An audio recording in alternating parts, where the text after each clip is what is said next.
Metro 2035, Dmitry Glukhovsky, Chapter 18, Active Service. "What the fuck are you doing?" Letyaga smacked the torch hard, and the thick beam somersaulted, lashing across other superfluous faces, revealing the walls, the floor, the ceiling, so they were all there after all. A corridor, a door, men. The men screwing up their eyes and swearing. Two images emerged side by side, looking familiar to Artyom. One fat-lipped and balding, his silvery temples sheared with electric clippers, wearing an officer's pea-jacket. The other one sharp-nosed, with bags under his eyes and neatly trimmed hair. Where could Artyom know him from? It was as if they'd met in a dream. While the torch was tumbling into the corner, Artyom had time to grab hold of his automatic, but not to aim it at Svinolop. They grabbed hold of his arms and the gun and tore them apart. The light went out. In the pitch-black darkness, various strangers threw themselves on the two familiar-looking red silhouettes, shielding them against bullets. "They're Reds!" Artyom wheezed. "Let go of me! We brought the cartridges for the Reds! They're Reds! Easy now! Easy, easy! Now what kind of shit have you got shouting his head off here?" "Hey!" A hand in a fingerless leather glove, Letyaga's, shut Artyom's mouth. The taste was like gun oil, diesel, gunpowder, and old blood. Artyom sank his teeth into it, tugged, and shouted God only knew what with his mouth full. Chewing on it didn't help. Letyaga had no nerves. The device was torn off his forehead, and his night vision went blind. "Don't touch him!" Lyoka's voice, and the clatter of Lyoka's automatic rifle. "Sava, they're battering our man!" "Let go! Let him go!" That was Savelli. "Or I'll drop everyone right now!" "Demir, Omega!" There was a grunt in the blackness, the gurgle of a strangled throat, the flash of a burst of fire into the ceiling, and someone wheezed, tried to break free, and howled frenziedly. "Do we finish them?" someone asked in the darkness, breathing fitfully. "So, you specials have a few problems of your own," the invisible Svinolop chuckled. "Right, guys? No, not now. Bring them this way, follow me." Letyaga's deep bass. "The colonel said if they pulled anything flaky..." "I know what the colonel said. Bring them and follow me." "What happened?" A familiar voice. Not Svinolop's, but different, weary and lordly. At the sound of it, a vision of a brothel rose up in front of Artyom's unseeing eyes, with curtains lit from the inside. "That's it. Sorry about the little hitch. Let's take them and leave." Letyaga. Hands of steel dragged Artyom along the floor. Behind him, his comrades started jerking their legs about. But the soldiers of the Order were well trained. You couldn't break their grip. "Bring them over here. Put them there. Right, that's all. I'll sort this out myself. You go up, and you keep your ugly mugs to the floor." The colonel said to waste them all if anything started up. "Waste us? Are you totally berserk?" Savelli shouted, coming round. "Demirchik, I remember. I'll handle this. Have you searched them? Are they clean?" "They're clean." "Right then, move on. I'll be quick." "Okay, guys." They drawled their agreement dubiously. "Let Letyaga do it. It's his sidekick." Heels clattered, seemingly moving away, but also dubiously dissembling. Apparently going up, but as if they were just moving aside. The oil-soaked leather released Artyom's mouth. "That's Svinolop! The Reds KGB! We gave the Reds cartridges! The Reds, we gave them cartridges! Have you got any clue you're doing?" "I have my orders, brother," Letyaga replied gently. "Deliver what I deliver to who is none of my business." The Reds, cartridges! The two of us fought them in the bunker. Our boys died there. Number 10, Ulman, Shliapa, the Reds killed them. Do you remember that? They almost killed you. And me. How could we? How could you all help them? "We were told to collect the stuff from the depot and bring it here and hand it over." "You're lying!" Artyom yelled, blowing his top. "You're fucking lying, you bastard, you scumbag! You're a traitor to them, and me, all of them who were killed. Our boys, both of you, you and that old rat. You've betrayed everybody. What was it for? What did they croak for? So we could give the Reds weapons, cartridges? Easy now, easy. It's aid. It's not cartridges. They've got a famine. They're going to buy mushrooms with those cartridges. From Hansa.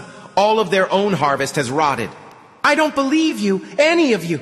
"What a load of crap," Lyoka said into the stone floor. "What about you? Do you believe it? You?" "My job. What is that, your job? Do you think I didn't hear? You were told to waste me. If I didn't swallow this, right? What does flaky mean? Was I supposed to swallow this, you and me, the two of us, giving the Reds cartridges? I'm sorry. I'll never forgive you, not you. One blood, you bastard, you. How do you feel right now? How can you believe now, Letyaga? What in? Now. What's it all for? For the rations. Don't you? Come on. You know, right? I couldn't give a shit about anything. I'm going to croak anyway. Shoot, you shit. Carry out your orders. Group A fucking minus. Only let my guys go, these two. What do you want with them? The old man doesn't owe them anything. There's nothing to get even for. Letyaga said nothing, breathing loudly through his nose. Something metallic hovered tensely close beside Artyom, but he didn't feel the death that was all ready and waiting to happen. Well, the stinking leather shoved all the sounds back into Artyom again. Get up, you two, Letyaga ordered in a whisper. I'm sorry, Artyom. A pistol cracked into his ear. Once, twice, 3 times. Nothing changed. In pitch darkness, how can you distinguish life from death? That was how. From the taste of blood and diesel, gunpowder, and oil in his mouth. He was alive. Hold hands, Letyaga whispered. If anyone comes adrift, I'll waste him on the spot. They didn't try to run from him blindly. They put their trust in Letyaga one last time. Letyaga's palm led Artyom, silenced now, hurrying along, and the others followed him in a chain. Hey, how are you doing down there? All done? Someone called to them from the escalator. Now at a run, said Letyaga. If they catch us, they'll snuff me with you. They ran, not looking and not seeing, holding each other's cold fingers, slippery with the sweat of imminent death. Where are you going? Someone roared from above them. Halt! Letyaga didn't seem to know where. He was simply running, anywhere. After 30 seconds, something started whistling around them, and boots started clattering behind. They turned off somewhere, stumbling and crashing into each other, getting in each other's way. Who is he, this Felixovich? Artyom demanded from Letyaga as he ran. Besolov! Who is this Besolov? Who has our old man sold us to, eh? A pillar of light shot down from the sky.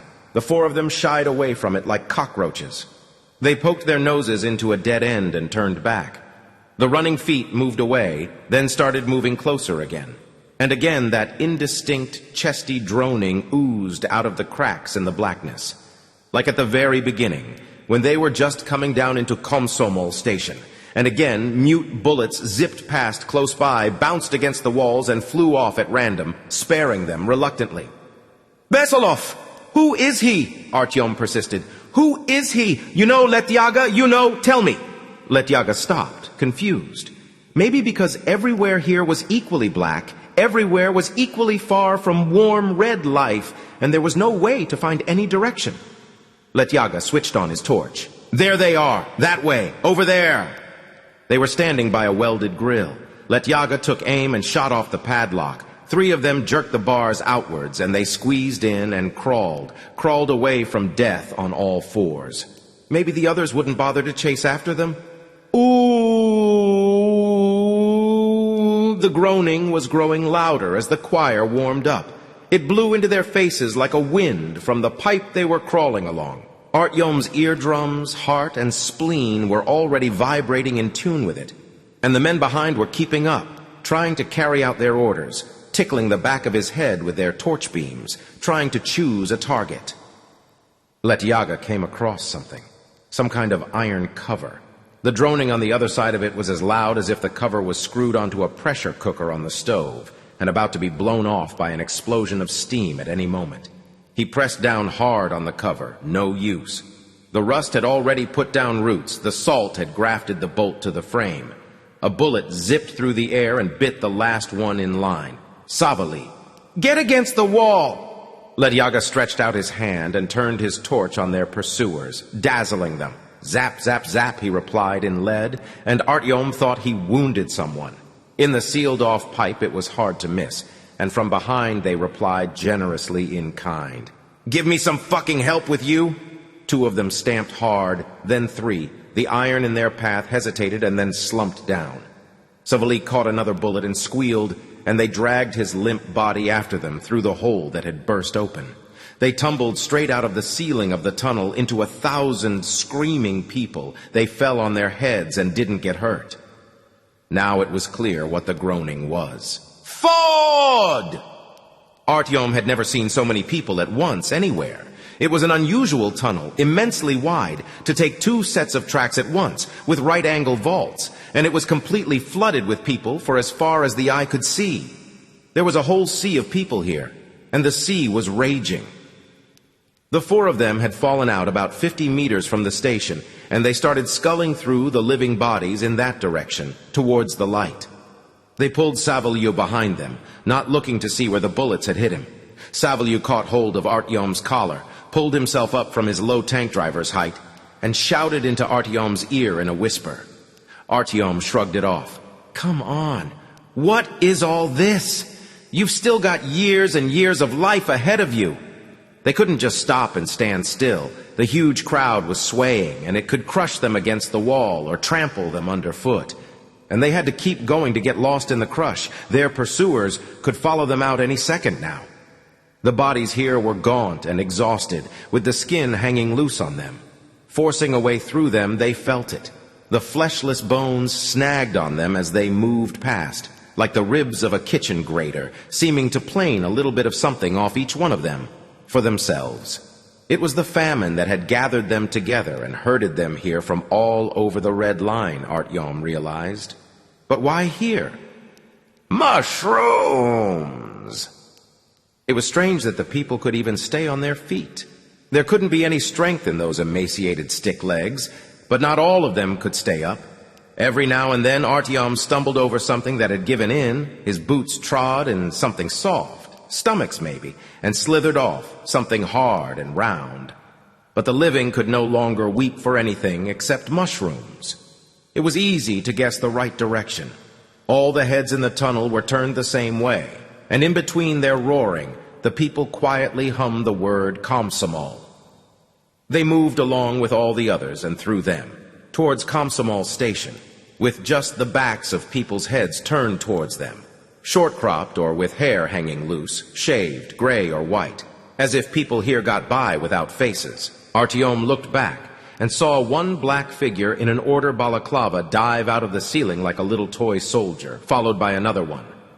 Letyaga hadn't carried out his orders, but the others couldn't disobey. The heaving surf swallowed up the divers. Now they would start swimming to find Artyom and drown him. He redoubled his efforts and walked on with his knees bent, so that his black uniform would be hidden behind other people's brownish shoulders, and he tugged the others down too. They couldn't talk to each other. The weeping and roaring of the human sea drowned everything out, so all they were doing was opening and closing their mouths without making a sound. Everything they tried to say something about turned into mushrooms. They got through to Comsomol station, the radial line station, the red one. They looked up at it from the tracks. It was immense, solemn, and terrifying. The station was a bit like Lenin Library Station in some ways. It was also high enough for 2 stories and looked absolutely unearthly. Right-angle vaults with nothing rounded off, immensely tall columns, classical ones with frizzy ears of wheat thrusting up against the ceiling. It was all about bread at this station, all about the most important thing of all, an atheist's temple of the harvest, with columns faced in blackish-brown marble with sprays of red, the walls by the tracks faced in tiles like torture chambers, and the ears of wheat just below the ceiling cast in bronze, like swords. The crowd was standing on the platform and on the tracks. The people on the tracks were trying to clamber up onto the platform, and the people clinging onto the platform were trying not to fall onto the tracks. And as they sang their hymn of hunger with a heavy groan from the chest, they all shoved forward towards somewhere farther ahead. The station was in semi-darkness. Torch beams falling from above roamed over white and naked craniums, like over the crests of waves, as if they were searching for survivors of a shipwreck in stormy water. Artyom threw his head back and looked up. Comsomol station had a second level, balconies running round the whole station about 4 meters above the platform, and those balconies hadn't been flooded yet. There were only Red Army men with automatic rifles standing there, with the barrels propped on the handrail for convenience. But who were they supposed to aim at? It couldn't be everyone at once. There were officers standing spaced out between the soldiers. They were trying to shout something through the loudspeakers, but the roar of the crowd blotted out their hoarse electrical straining. Artyom and the others clambered up onto the platform over shoulders, over heads, over each other. He looked back again and spotted black wool faces in the crowd, and they spotted his black figure too. He squatted down, sweating. All his wounds started talking to him at once, the shoulder with a hole in it, the shattered knee, the lacerated back. They said, "No more. That's enough. Stop. Stay here." Up ahead, he caught sight of where everyone wanted to go so desperately. At the center of the hall, a broad marble stairway descended from the balconies into the people like an emergency escape chute. There used to be another two, one at each end of the hall, but they had been demolished and walled off. So the central one was the only way up, and into the connecting passage to the circle line, to Hansa. That was what the crowd was pushing towards. 3 lines of border guards were standing on the steps. Barbed wire had been wound onto the portable barriers, and on the intermediate landing machine guns snarled in both directions from a thoughtfully installed nest. Absolutely no way up had been left here. "Mushrooms!" the station roared. It seemed like the whole line was roaring. Mothers with bundles in their arms. Some had silent ones. Some had ones that were still squealing. Fathers with goggle-eyed children on their shoulders hold them up higher, higher, so the dead can't trip them up and drag them onto the floor, down to the bottom. They all wanted to get to the stairway, to the steps. They all knew that no one here would give them any mushrooms. They all needed to get to the circle line. There was no other road to life left. Why had the crowd held back from rushing the thin fences? Basically no more than air framed by pipes and wire. People were already pressing towards them, getting close to those barbs, eyeing them and the Red Army men hungrily.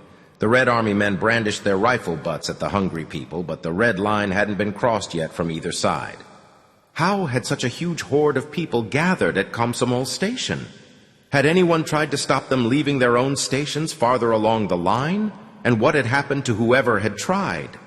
Artyom didn't know, but they kept on arriving out of the tunnel, clambering onto the platform over other people's shoulders, packing themselves in tighter and tighter. 3 people, or 5, or 7 to a square meter. It had to burst any moment now. That soap bubble membrane between the soldiers and the people. The final sand-grained seconds before the atomic explosion were running out. It was appallingly stuffy in here, and it was as hot as in a foundry. There was nowhere at Comsomol station for those who had come here to get any oxygen. The people breathed rapidly and shallowly, and the station was shrouded in haze from the water they breathed out of themselves. Artyom looked back again.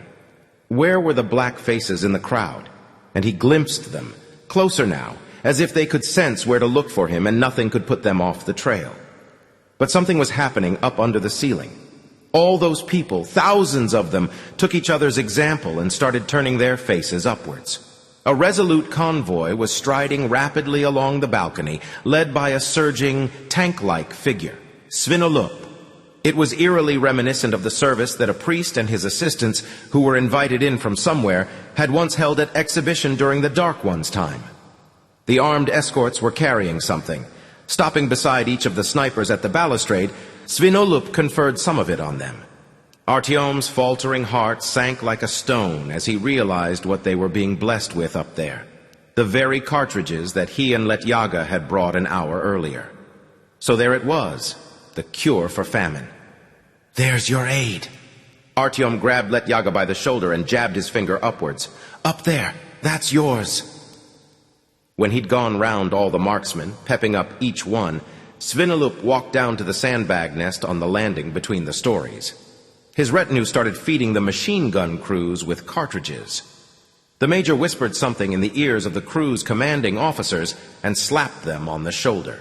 The people down below were in turbulent mood, but sensing what was going on up above, they started falling dumb. The choir turned ragged and lost its nerve. Svinolup addressed the people in a booming voice. "Comrades," he trumpeted, "in the name of the leadership of the Red Line, I request you to respect the laws of our state, including the law on the freedom of assembly. Please disperse." "Mushrooms!" Someone shouted. Mushrooms! The crowd yelled in support. Let us go! A woman's voice squealed above the roar of the crowd. Let us go, you monster! Let us out! Svinolup nodded, as if in agreement. We have no right to allow you into the territory of another state. I demand that you disperse. We're starving. My little daughter died. Save us. Let us out. I can barely stand. My belly hurts. But you're so fat, you guzzler. Let us go. Let us out. The crowd said in a babble of voices. To Hansa and food. They won't let these people into Hansa. Artyom thought dully and slowly in the sultry heat. They'll never let these people into Hansa. Hansa knows everything about the jammers, about the cartridges, about the Reich, about living space, about the Reds, about the famine. They won't let these people in. This is an act of provocation, and those who call for it are provocateurs. Svinolup rapped out, after running a slow, meticulous gaze over the crowd. Everyone there seemed to be remembering his face, so they could get even afterwards. And we won't waste words on provocateurs. We're dying, all of us. We're exhausted. Have pity. Lord, deliver us, rescue us. Don't let it happen. Don't let us perish. Just a crumb, some broth. Not for me, for the child, you scum. Let us go. The crowd stopped talking normally and started groaning again with its chest made of clay. Mushrooms!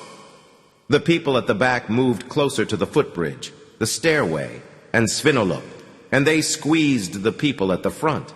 The people at the front breathed out together to make space for themselves, and that exhalation set the station, this shrine of the harvest, trembling. The people wanted to go up the steps, to the inner sanctum, as if bread or wine had been made ready for them there. But there was nothing in there, only a sacrificial altar and a knife. Now it would all happen. Now everything would be hot and slippery. Svinolup couldn't talk them out of this, and he wasn't even trying. They had to be saved. Stopped from gotten out of here. Why did they all have to die here? They could carry on living. He had to do it. Artyom was being swayed together with the others, towards the barbed wire and back again. The swaying made him feel sick. He only had a little drop of the beggarly air left, and he used that drop to say it, first in a whisper, then in a loud voice. There's nothing for you there. Don't go to Hansa. Nobody there wants you. Do you hear me? All you people, don't go. Please, don't. Not many people heard Artyom, but Svinolup heard. He was standing quite near. You see? There's no one waiting for you there, he said languidly, supporting Artyom for form's sake. Your place is here. But where then? Where to? Where can we go? The people close by became agitated, and the agitation started rippling out in circles from Artyom. They don't know anything, do they? Artyom remembered. They believe there isn't anything apart from the metro, apart from Moscow. They're all lied to, told that the world was burnt out, that they're alone, they're being held in these tunnels under the ground. Nobody even explains anything to them about our enemies. They've just been locked up here underground in the darkness. Go up on the surface. You should go up. The world is still intact up there. We're not the only ones who survived. Do you hear me? We're not alone. Moscow isn't alone. There are other cities. I've heard them myself. On the radio. You can leave this place and go anywhere. Wherever you want. Live wherever you want. Everything's wide open. The whole earth is wide open. People started looking round, trying to find him. And Artyom realized that this was the moment right now when he had to tell them. Tell them so that they would know and could decide for themselves.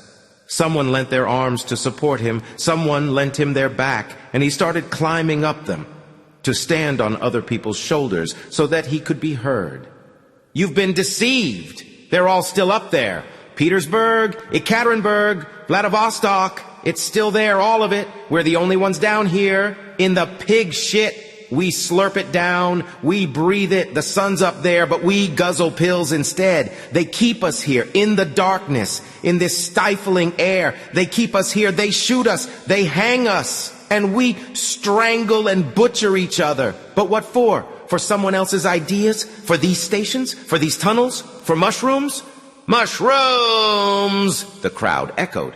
What the fuck are you doing? Letyaga wheezed up at him. You've blowing our cover. Now they'll all start creeping out of here. Artyom embraced the people with his inflamed eyes, so dry and hot. How could he explain to them? How could he get through to all of them? The black balaclavas surfaced like little buoys, Miller's errand boys. Now they'd drag him down, off the other people's shoulders. But he mustn't hide now. Now he absolutely had to say everything that he hadn't told them before through the jammers. Svinolup stood there without saying anything, waiting to see if this half-dead specimen could persuade the others to move away from the stairway. The marksman waited for his command. "We're dying here. We grow tumors, goiters, everything we have is stolen. Food, we steal it from our children. Clothes, we steal them from the dead. We beat each other to pulp. In the tunnels, the reds, the browns, it's all pointless. All of it, brothers, pointless. We eat our own kind. In the darkness, we don't know anything. Everyone lies to us. Everyone. What for? To achieve what? But where can we go?" they shouted to him. "Up to the surface. You can leave. You can escape. There's a way out behind you. In the tunnel. A hatch. Go back. Freedom is there. There. Climb up and out. And go wherever you like. Yourselves. Live for yourselves." "He wants to turn us away from Hansa," someone yelled in spite. He saw the black pupils of gun barrels. 1, 2, staring at him. But he hadn't told the people everything yet. He started hurrying. "You'll be killed for nothing here. You'll be killed and no one will even know. There's a whole world out there. And we're here, shut in under a lid. We'll all croak, every last one of us, and no one will ever know. It's all pointless. Leave. Don't do this. Go back." "Where will we get mushrooms from?" "Stooge!" they shouted. "He's a stooge. Don't listen to him, people. Wait." Artyom waved his hand, and just at that moment, someone spat lead at him out of the crowd. The movement of his wave diverted the bullet from his heart. It hit him in the shoulder, the left one again. It jolted Artyom, put him off track, toppled him backwards into the crowd, and the moment he stopped speaking, the crowd immediately forgot everything. "Mushrooms!" someone howled in a shrill voice. "Mushrooms!" the people groaned. Letyaga managed to drag Artyom out, steady him on his feet, and shield him with his own body just a second before the crowd moved. "The last time!" Svinolup barked, but the back rows couldn't hear him and couldn't see him. Out of the corner of his eyes, through the polythene sheet, Artyom saw Svinolup slap a machine gunner on the shoulder and then run up the steps to the balcony and away out of the station. He had to get back to work, deal with important business. It wasn't permissible for him to be killed. He left, and it all started without him. "Let us go!" the crowd told the machine gunners. Letyaga dragged Artyom against the people's movement, farther away from the barriers, farther away from the gun barrels, pulling away with all his bearish strength.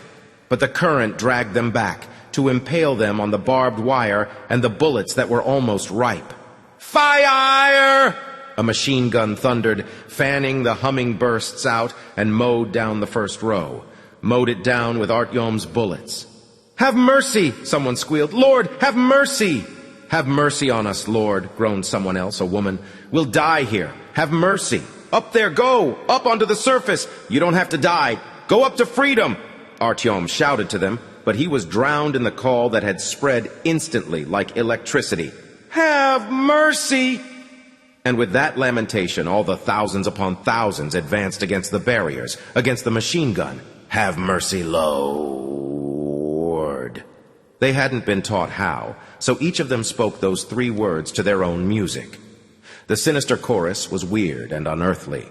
They tried to tug their trapped arms up to cross themselves, but they couldn't get them out from down there. And they moved forward with no arms, stepping on those who had been mown down, not learning anything from them. "Have mercy!" Lyoka howled, clutching at his own Christ. Those at the front fell, and the second row became soft shields for the third. Artyom, Letyaga, Lyoka, and Savelli wanted to go back, away from the machine guns. But the crowd wanted to go forward anyway because it couldn't see anything for itself there behind. Artyom was armless himself, and there was absolutely no way he could stop the crowd now.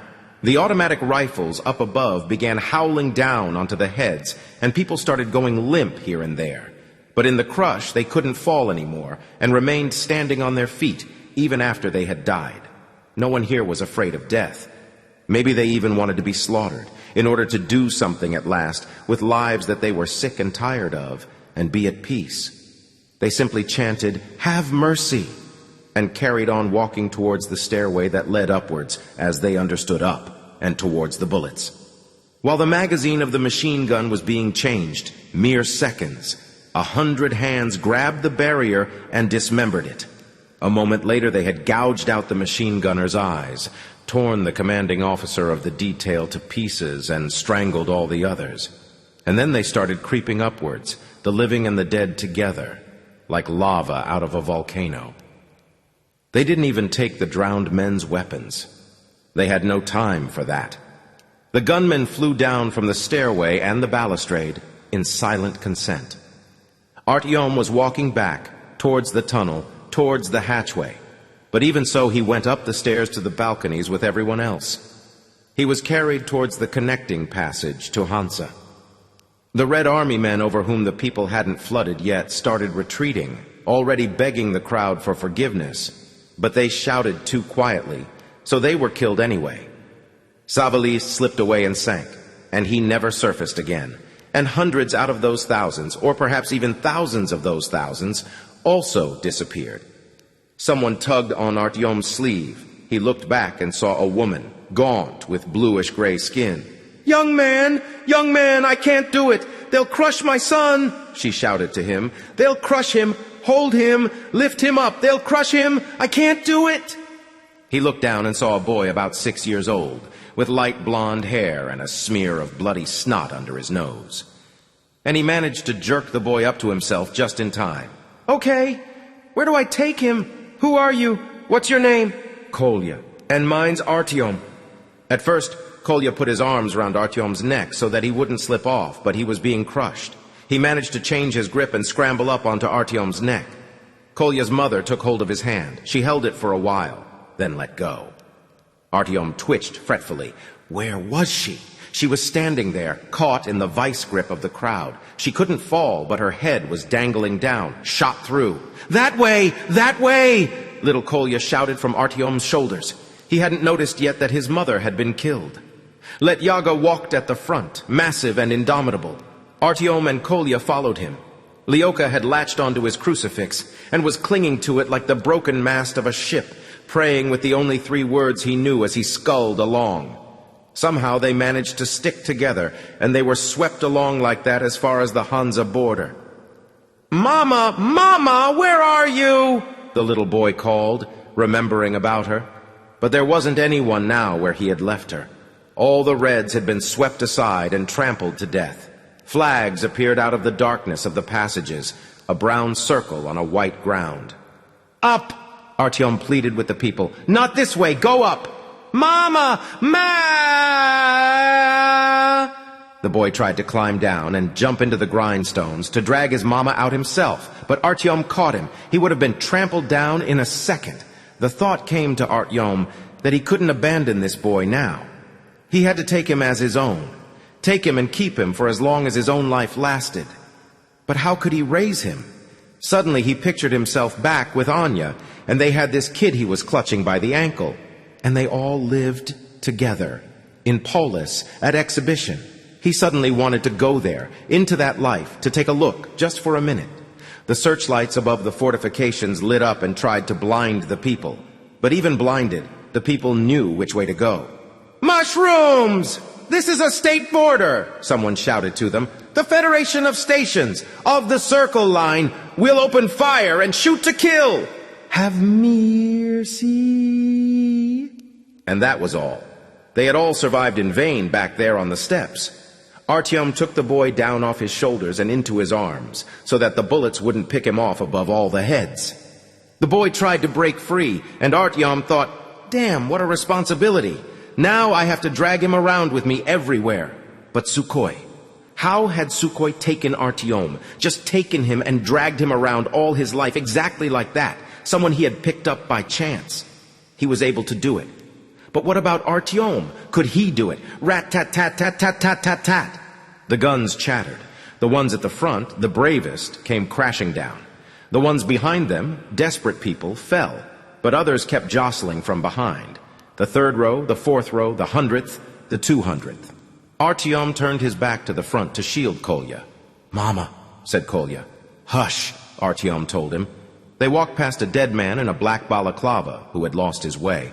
It was frightening to take responsibility for someone else, especially a 6-year-old. To bind yourself to him for the rest of your life? How did you do that? Kolya relaxed and stopped struggling. Artyom looked down, and the boy was dead. With his arms hanging loose and his legs dangling, with his light blonde head thrown back and little holes in his chest. He'd been caught by falling bullets at the end of their flight, and he had shielded Artyom. "You cowardly bastard," Artyom told himself. "You stinking coward, you shit." He wiped away the snot and looked for a place to put the boy down, but there wasn't anywhere. And then the three of them were tossed towards the reinforcements and the Hansa machine guns. They were exactly the same kind of machine guns, no different at all from the Reds, and the bullets were probably the same. And they killed in exactly the same way. The muzzle was turning towards them, spitting death, but Letyaga remembered about his sniper's rifle and stopped the machine gunner halfway, and a second later the emplacement was swept away by the wave, and the body was dragged across the stone slabs. Artyom held Kolya in his arms for as long as he could, but he lost him anyway. Absolutely everything was smothered in people. The dead stared indifferently and kept silent. The others couldn't do that. Those who went on roared. Those the bullets were flying towards mumbled about mercy. The dying finished up their conversations with God. No one was listening to anyone else. But suddenly they started taking hold of each other's hands to walk in a chain and not get split up. Artyom's hand was taken on one side, then on the other, people he didn't know. Warm, ardent hands. They didn't hold on for long. When they'd taken a few steps, the little man on the left let go, then the man on the right. They were already walking over the crumpling faces of Hansa border guards, and the vanguard of the starving was already bowling through the barbed wire. They had already reached the Circle Line Comsomol station when the flamethrowers jumped out behind them like fiends from hell.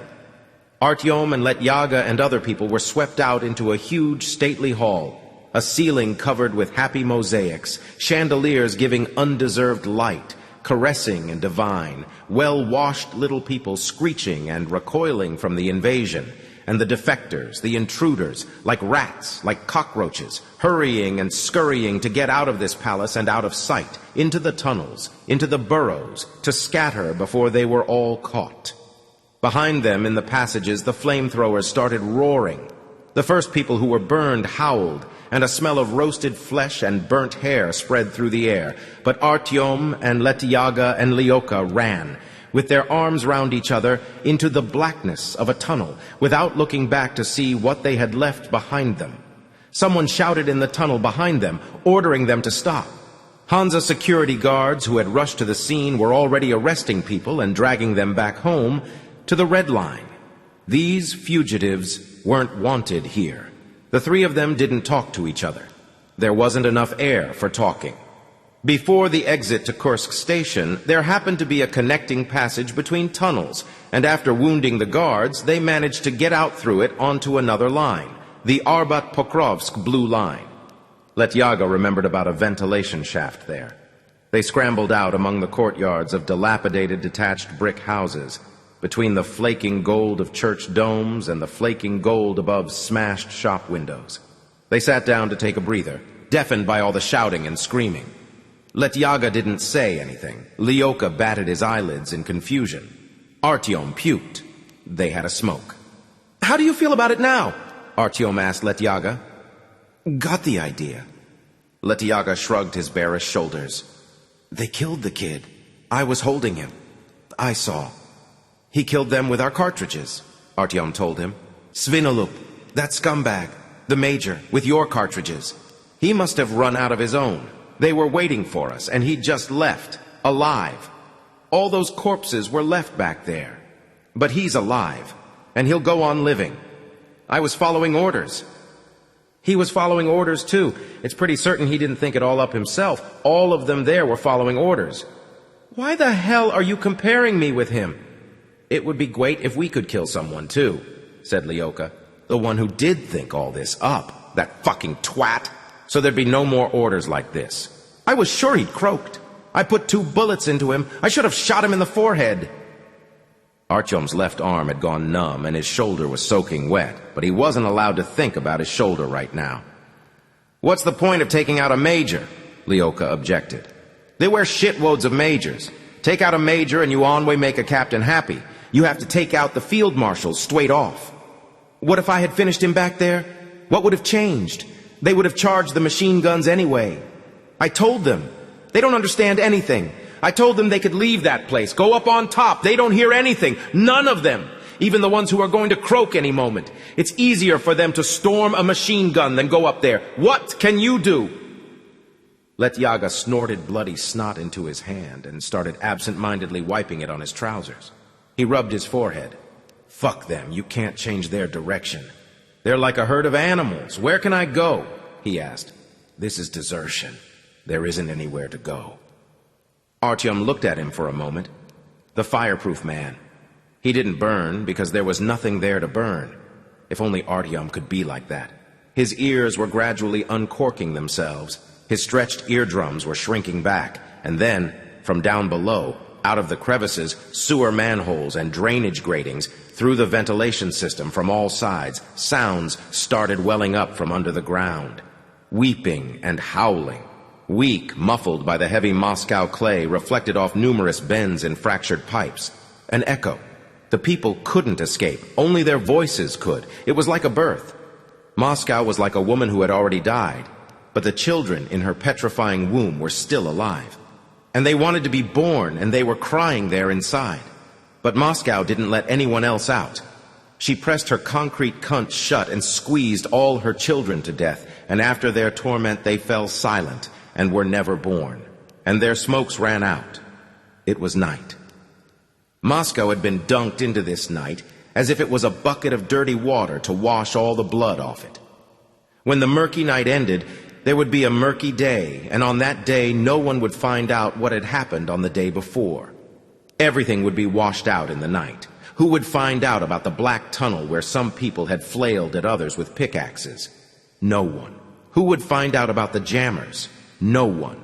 Who would find out about the atheists crossing themselves as they charged the machine guns? And what they all died for? What the reason was? Letyaga. Letyaga.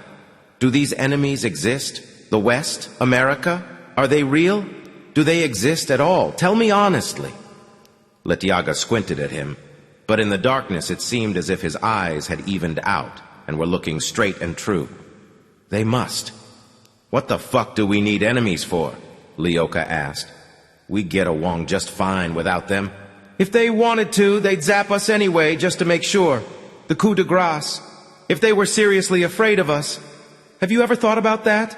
No. And all the other cities, Petersburg, Vladivostok, and all the small fry, why don't they bomb them? Have you thought about that? Or have they taken them all, and we're the last ones left unconquered? No. What's it to you if I've thought about it or not? The point is that there aren't any enemies. They couldn't give a shit about us, Letyaga. The enemies. Nobody needs us. You bought that story, and so did I. We're always thinking that someone needs us real bad. That we're the center of the universe. That we're the last ones, or the only ones, or the most important ones. That the fate of the world is being decided right here. Like fuck. Nothing's being decided here. We build empires here and storm machine guns, croak on construction sites, feed ourselves to the dogs, save the human race, and it's all under a lid. Our entire struggle, the sacrifices and the heroism, it's nothing but the heroism of ants in an anthill. No one can hear them. We croak for nothing. Take away that lid. Shield! It's a shield, not a lid. Take away that shield and nothing will change. I'm certain of it. Our enemies don't need us, Letyaga. We need our enemies.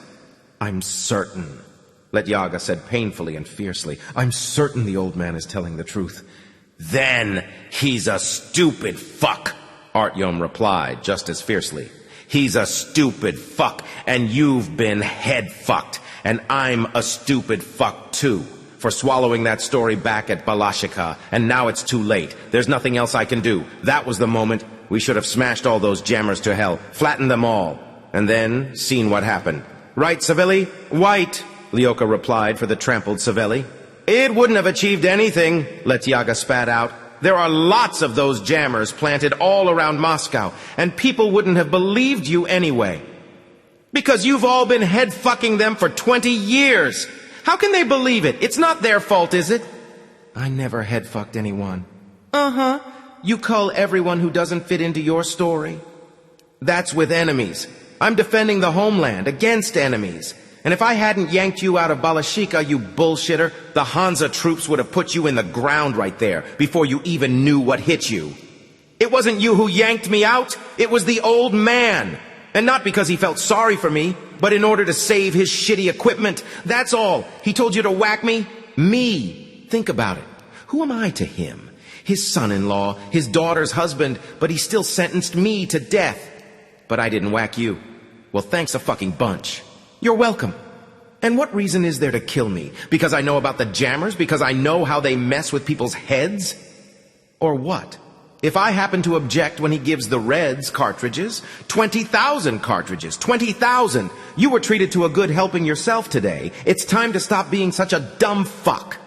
So at least the war will stop. That was Moskvin's condition. So that's what the old man meant when he said at any price. He said it would have to be paid. Just 20, right? So were we supposed to get more of our boys pulverized? Arrange another bunker?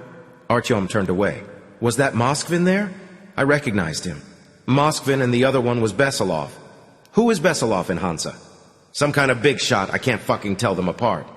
You're lying, said Artyom, sure of himself. You know, who is he? Bugger off. He passed on the envelope for the Führer through our old man, and the cartridges for the General Secretary. He did it. And the old man reports to him, doesn't he? Eh? To Alexei Felixovich. How come? How did he get such a grip on him with those shitty jeeps? So, Hansa picked us up off our knees. When was it you cleared off? After the bunker. You took your Anechka and ran out on us like liquid shit. And what could we do? How many of us were left after the bunker? Maybe half? And all full of holes. If not for Hansa, we'd have fallen to pieces, and that would have been the end of it. The old man did what he could. No one else was willing to help. But what could he do with no legs and one arm? Hang himself? And were we supposed to turn into mercenaries? Being a mercenary's more honest than being in your order now. You fuck off, all right? Do you at least understand what he paid for those off-roaders and the sniper rifles and the little caps? Our boys. It was Hansa who set us up, Letyaga. We asked them to come. When we were in the bunker, we called them. But did they come? Some great help landing us with their wankers instead of our boys, who were killed because of them. He sold them, and he sold them to Hansa. That's not possible. There must be a reason. And what was the reason for bumping me off? What if you were a spy or a saboteur? You tried to break the shield. What if you were playing against us and you wormed your way back in? He said, if you tried to disrupt the peace agreement or put the delivery in danger, then who's spy? Who's saboteur? America's. You got in touch with them from your high-rise and what? I helped them target missiles again at my own people, at my wife and my father-in-law, at you, you jerk? You were sold, I was sold, all our boys were sold. And their souls, too, as a job lot. That's what happened. Got that? They sacrificed themselves, that's all. And the Reds, it has to be done. It's hard, but it's necessary. Now's the time to join forces, Artyom. If only with the Reds. There's a different enemy, a genuine enemy. It's hard to forget the boys, I know. The old man can't forget them himself. You saw how he drinks with them every day. He doesn't drink with them. He just boozes. He boozes because he used to be a hero and he turned into a roly-poly toy. No fucking arms and no legs. And if he really thinks the war with the West isn't over... It isn't over, Letyaga roared. How come you can't see that? Does he have any proof? This Besilov? How did he prove to you that the war's still going on? You've been brainwashed. How did he get such a tight grip on your balls? You're the one who's been brainwashed. They're always there, creeping out of every crack. They want to wipe us off the face of the earth. Bastard! Artyom skipped up onto his sound leg. You can't prove a thing. You can't prove a thing to anyone. And what have you proved to me? If there aren't any enemies, then what's the point? What's the point? Yes, I don't know. Then get off my back. Artyom thought for a moment. He nodded and started hobbling away. Where are you going? Letyaga shouted after him. You're right, Artyom replied to himself without looking back. You're right. There has to be a point. It's just that we don't understand it yet. And your old man doesn't understand it. And Svinaluk pretty certainly doesn't understand it. A good job there's someone to ask. Wait! Artyom! Artyom! Letyaga caught up with Artyom at Lubyanka Square and handed him his own gas mask. Take it. I don't need it to get there. Artyom didn't argue. He spat in the mask's eyes and put it on. He droned to Letyaga. Thanks. There's no way can I croak ahead of time now. He dragged himself lamely downhill from Lubyanka, past the Bolshoi Theater, with its coach and four that had plunged over the cliff, past the tearless fountains, past the hotels for guests from the next world, past the dog streets, the mute parliament and the Kremlin pretending to be dead, with its extinguished stars and walls to keep out no one. Somewhere here. He stopped. It was dark. How had he done it? Where had he been standing? Blood was oozing out of Artyom's twice-shot shoulder as if he had no end of it inside him, and he was beginning to feel bad without it. Weak. But he kept on searching and trying to remember. He shuffled in one direction for a while, then in the other. The feeble moon wasn't much use. It couldn't see black on black, and it didn't give Artyom any help.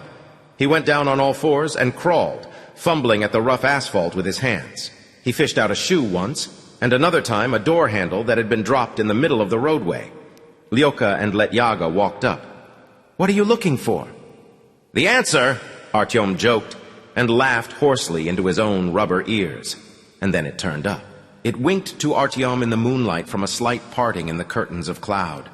Lying there on the grayish-black asphalt was a grayish-black revolver.